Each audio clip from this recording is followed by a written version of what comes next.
ശിവക്ഷേത്രത്തിൽ പോകുമ്പോൾ ഈ തെറ്റുകൾ അരുത്. ശിവഭഗവാൻ ക്ഷിപ്രസാദിയാണ്, അതുപോലെ ക്ഷിപ്രകോപിയുമാണ്. ഭഗവാനെ മനസ്സറിഞ്ഞു വിളിച്ചാൽ നമ്മെ കാത്തുരക്ഷിക്കുന്ന പ്രപഞ്ചനാഥാനാണ് പരമശിവൻ. ആരാധനാമൂർത്തികളെ പ്രധാനപ്പെട്ടയാൾ. എല്ലാവരും കൈവിടുന്ന അവസ്ഥയിൽ ഭഗവാൻ നമ്മെ കൈപിടിച്ച് ഉയർത്തും. മനസ്സറിഞ്ഞ് പ്രാർത്ഥിക്കുകയെന്നതാണ് പ്രധാനം. വഴിപാടുകളൊന്നും ചെയ്യാൻ കഴിയുന്നില്ലെങ്കിൽ പോലും മനസ്സ് നിറഞ്ഞു വിളിച്ചാൽ ശിവകടാക്ഷമുണ്ടാകും.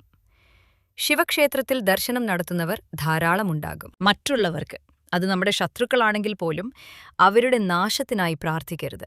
ഭഗവാനെ അവൻ അനുഭവിക്കണേ, ചെയ്ത തെറ്റിന് അവന് കിട്ടണമേ എന്ന രീതിയിൽ പ്രാർത്ഥിക്കരുത്. അതായത് മറ്റൊരാൾക്ക് ദോഷം വരുത്തുന്ന രീതിയിൽ.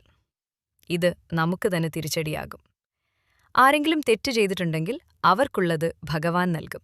അല്ലാതെ നാം പ്രാർത്ഥിച്ച് അവർക്ക് ദോഷം വരുത്താൻ നോക്കിയാൽ നമുക്ക് തന്നെ തിരിച്ചടി കിട്ടും. ശിവക്ഷേത്രത്തിൽ മാത്രമല്ല, ഒരിടത്തും ഇത്തരം തെറ്റുകൾ ചെയ്യാൻ പാടില്ല. വഴിപാടുകൾ. അടുത്ത കാര്യം, നാം ശിവക്ഷേത്രത്തിൽ പോയി എന്തെങ്കിലും വഴിപാടുകൾ നേരാറുണ്ട്. ഏത് ക്ഷേത്രത്തിലാണെങ്കിലും വഴിപാടുകൾ നേരുന്നു. ശിവക്ഷേത്രത്തിൽ നാം നേർന്ന വഴിപാട് ഒരു കാരണവശാലും പുറത്തു പറയരുത്. അത് നമ്മുടെ സ്വന്തക്കാരോടാണെങ്കിൽ പോലും, കുടുംബാംഗങ്ങളോട് പോലും പറയരുത്. ഇത് കാര്യസിദ്ധി തടസ്സമുണ്ടാക്കും. ഇത് ഭഗവാനും നിങ്ങളും നേരിട്ടുള്ള കാര്യമാണ്. നന്ദി പ്രതിഷ്ഠയെങ്കിൽ ശിവക്ഷേത്രത്തിൽ പോയി ആദ്യം ഭഗവാനെ തൊഴുന്നവരുണ്ട്.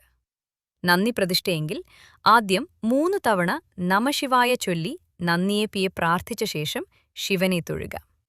ഇതുപോലെ ഭഗവാനെ വെല്ലുവിളിക്കുന്ന രീതിയിൽ പ്രാർത്ഥിക്കരുത്. അതായത് ഭഗവാനുണ്ടെങ്കിൽ ഇത് നടത്തിത്തരും, അത് നടക്കും എന്ന രീതിയിൽ പറയരുത്. ഇതുപോലെ ശരീരശുദ്ധിയും ഇതുപോലെ മനഃശുദ്ധിയും വരുത്തി മാത്രം ശിവക്ഷേത്രത്തിൽ പോകരുത്. ദേഷ്യവും വെറുപ്പും ഒന്നും തന്നെ വച്ചു പോകരുത്. ഉറച്ച വിശ്വാസത്തോടെ അനാവശ്യ ചിന്തകൾ ക്ഷേത്രത്തിൽ വച്ചു വരുന്നത് നമുക്ക് തന്നെ ദോഷം വരുത്തും. ഇതുപോലെ സംശയത്തോടെ ശിവനെ തൊഴാൻ പോകരുത്. ഇത് നടക്കുമോ എന്ന രീതിയിലല്ല, നടക്കും എന്നുറച്ച് വിശ്വസിച്ച് പ്രാർത്ഥിക്കാം. ഇതുപോലെ ഭഗവാനെ പ്രാർത്ഥിച്ചിട്ടും അക്കാര്യം നടന്നില്ലെങ്കിൽ പഴിച്ചുകൊണ്ടുള്ള രീതിയിലെ സംസാരം അരുത്.